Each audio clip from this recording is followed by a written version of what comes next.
Naquela ocasião, Jesus passou pelas lavouras de cereal no sábado. Seus discípulos estavam com fome e começaram a colher espigas para comer. Os fariseus, vendo aquilo, lhe disseram: "Olha, os teus discípulos estão fazendo o que não é permitido no sábado." Ele respondeu: "Vocês não leram o que fez Davi quando ele e seus companheiros estavam com fome? Ele entrou na casa de Deus e, junto com os seus companheiros, comeu os pães da presença, o que não lhes era permitido fazer, mas apenas aos sacerdotes.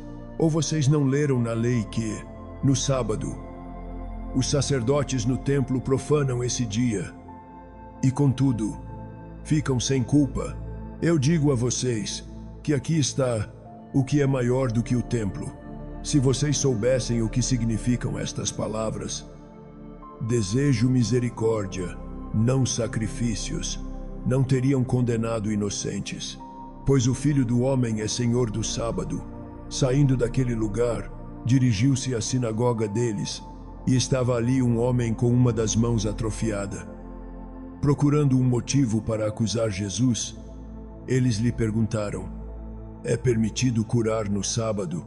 Ele lhes respondeu: "Qual de vocês, se tiver uma ovelha e ela cair num buraco no sábado, não irá pegá-la e tirá-la de lá? Quanto mais vale um homem do que uma ovelha?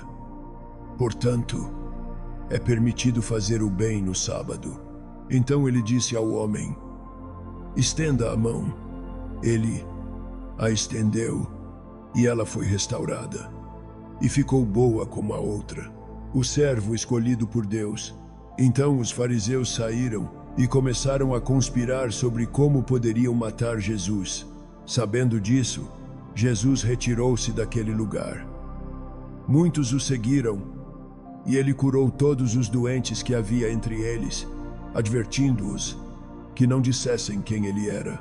Isso aconteceu para se cumprir o que fora dito por meio do profeta Isaías: "Eis o meu servo, a quem escolhi, o meu amado, em quem tenho prazer.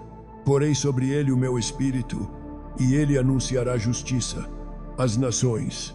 Não discutirá, nem gritará, ninguém ouvirá sua voz. Nas ruas, não quebrará o caniço rachado, não apagará o pavio fumegante, até que leve a vitória à justiça. Em seu nome as nações porão sua esperança." Jesus e Satanás. Depois disso, levaram-lhe um endemoninhado que era cego e mudo, e Jesus o curou, de modo que ele pôde falar e ver. Todo o povo ficou atônito e disse: "Não será este o filho de Davi?" Mas, quando os fariseus ouviram isso, disseram: "É somente por Belzebu, o príncipe dos demônios, que ele expulsa demônios." Jesus, conhecendo os seus pensamentos, disse-lhes: "Todo reino dividido contra si mesmo será arruinado, e toda cidade ou casa dividida contra si mesma não subsistirá. Se Satanás expulsa Satanás, está dividido contra si mesmo. Como então subsistirá seu reino? E, se eu expulso demônios por Belzebu, por quem os expulsam os filhos de vocês? Por isso, eles mesmos serão juízes sobre vocês. Mas, se é pelo Espírito de Deus que eu expulso demônios, então chegou a vocês o reino de Deus. Ou como alguém pode entrar na casa do homem forte e levar dali seus bens, sem antes amarrá-lo? Só então poderá roubar a casa dele. Aquele que não está comigo está contra mim, e aquele que comigo não ajunta espalha. Por esse motivo eu digo a vocês: todo pecado e blasfêmia serão perdoados aos homens, mas a blasfêmia contra o Espírito não será perdoada. Todo aquele que disser uma palavra contra o Filho do Homem será perdoado, mas quem falar contra o Espírito Santo não será perdoado, nem nesta era, nem na que há de vir. Considerem: uma árvore boa dá fruto bom, e uma árvore ruim dá fruto ruim, pois uma árvore é conhecida por seu fruto. Raça de víboras, como podem vocês, que são maus, dizer coisas boas? Pois a boca fala do que está cheio o coração. O homem bom do seu bom tesouro tira coisas boas, e o homem mau do seu mau tesouro tira coisas más. Mas eu digo que, no dia do juízo, os homens haverão de dar conta de toda palavra inútil que tiverem falado, pois por suas palavras vocês serão absolvidos, e por suas palavras serão condenados. O sinal de Jonas. Então alguns dos fariseus e mestres da lei lhe disseram. Ele respondeu: uma geração perversa e adúltera pede um sinal milagroso, mas nenhum sinal será dado, exceto o sinal do profeta Jonas.